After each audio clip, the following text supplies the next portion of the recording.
Hello guys, welcome back to our channel. Mitramandali movie ఇప్పుడే చూసి వస్తున్నా. అండ్ మూవీ అయితే వేస్ట్ భయ్యా, నాకు కొంచెం కూడా నచ్చలేదు. అసలు మూవీలో ఏమైనా ఉంటే కదా నచ్చడానికి. ఆఫ్టర్ ఏ లాంగ్ టైం, చాలా రోజుల తర్వాత ఒక మూవీలో నుంచి మధ్యలోనే వచ్చేద్దాం అనిపించింది. కానీ ఇంకా టికెట్ కొని వేస్ట్ చేయడం ఎందుకులే అని కష్టపడి మూవీ మొత్తం చూసా. మూవీలో స్టోరీ అనేది ఏముండదని మనకు తెలిసిందే, కానీ ప్రీ రిలీజ్ ఈవెంట్ లో ప్రియదర్శి చూపించిన కాన్ఫిడెన్స్ కి అట్లీస్ట్ కామెడీ అయినా ఉంటుందిరే, నవ్వుకుందాం హ్యాపీగా. ఒక కామెడీ మూవీ చూసి చాలా రోజులైంది కదా అనే థాట్ లో ఉన్నా. బట్ అసలు మూవీలో కామెడీకి నిజంగా చిరాకు వచ్చింది నాకైతే. ప్రియదర్శి అన్న మూవీ చూసా చాలా బాగా వచ్చిన, అంత కాన్ఫిడెంట్ గా ఎలా చెప్పారో నాకైతే అర్థం కావట్లే. జాతిరత్నాలు మూవీలో కూడా స్టోరీ ఏమి ఉండదు, కానీ కామెడీ మాత్రం సూపర్.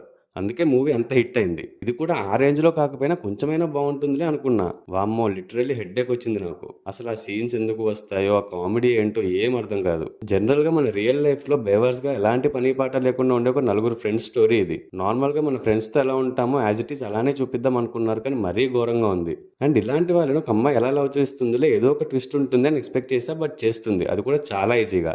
అదే మ్యాజిక్. సిగరెట్ తాగడానికి కూడా వాళ్ళ దగ్గర డబ్బులు ఉండవు, కానీ అమ్మాయిని లేపుకొని వెళ్ళిపోవడానికి ఒక మంచి స్పోర్ట్స్ కార్ ఇచ్చే ఫ్రెండ్ ఉంటాడు. అది కూడా ఇన్స్టాలో పరిచయమైన ఫ్రెండ్. మరి ఇంత ఇల్లాజికల్ గా పెట్టినా చూసేస్తారులే అని ఎలా అనుకున్నారో ఏమో. ఇంకా మూవీ స్టోరీ గురించి చెప్పడానికి అయితే ఏం లేదు. ఆల్సో పర్ఫార్మెన్సెస్ గురించి కూడా ఎంత తక్కువ మాట్లాడుకుంటే అంత మంచిది. మంచి కాస్టింగే ఉంది. లైక్ ప్రియదర్శి, విష్ణు, రాగ్మయూర్, వెన్నెల కిషోర్, సత్య, వీళ్ళని చాలా బాగా యూజ్ చేసుకోవచ్చు, కానీ మొత్తం అస్సామే. ఇంకా వీటీవీ గణేష్ గారికి చాలా పెద్ద రోల్ ఇచ్చారు మూవీలో, అది కూడా వర్కౌట్ అవ్వలేదు. ట్రైలర్ లో బ్రహ్మానందం గారిని చూపిస్తే అట్లీస్ట్ చిన్న క్యామియో అయినా ఉంటుందేమో అనుకున్నా. అబ్బే, మనకి ట్రైలర్ లో ఏం చూపించారు అంతే, అదొక్కటే షాట్, ఇంకేం ఉండదు. క్యారెక్టర్స్ అందరూ కూడా వాళ్ళు మనల్ని నవ్విస్తున్నాం అనుకుంటారు వాళ్ళ పర్ఫార్మెన్స్ తో, బట్ మనకి అది టార్చర్ అని వాళ్ళకి తెలియట్లేదు. ఇంకా నిహారిక అయినా ఫస్ట్ హాఫ్ లో అయితే రఫ్లీ ఒక 10 to 15 మినిట్స్ ఉంటుందేమో అంతే. సెకండ్ హాఫ్ లో కొంచెం ఎక్కువ స్క్రీన్ టైం ఉంటుంది. అండ్ తన క్యారెక్టర్ కూడా అసలు ప్రియదర్శిని లవ్ చేయడం ఏంటో, నువ్వు లేకపోతే చచ్చిపోతా అనడం ఏంటో అసలు ఏం అర్థం కాదు.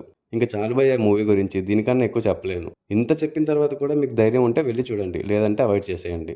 నా రేటింగ్ అయితే 1/5. ఒకవేళ నాలాగే మీరు కూడా వెళ్ళి బుక్ అయిపోయి ఉంటే మీ ఎక్స్పీరియన్స్ని కమెంట్స్లో చెప్పండి. అండ్ మన ఛానల్ని ఇంకా సబ్స్క్రైబ్ చేసుకోకపోతే ప్లీజ్ సబ్స్క్రైబ్. అలాగే ఈ వీడియో కనుక మీకు నచ్చినట్టయితే లైక్ చేసి మీ ఫ్రెండ్స్ అండ్ ఫ్యామిలీ మెంబర్స్కి షేర్ చేయండి. Also follow us on Facebook and Instagram. Thanks for watching. See in the next video. Audios.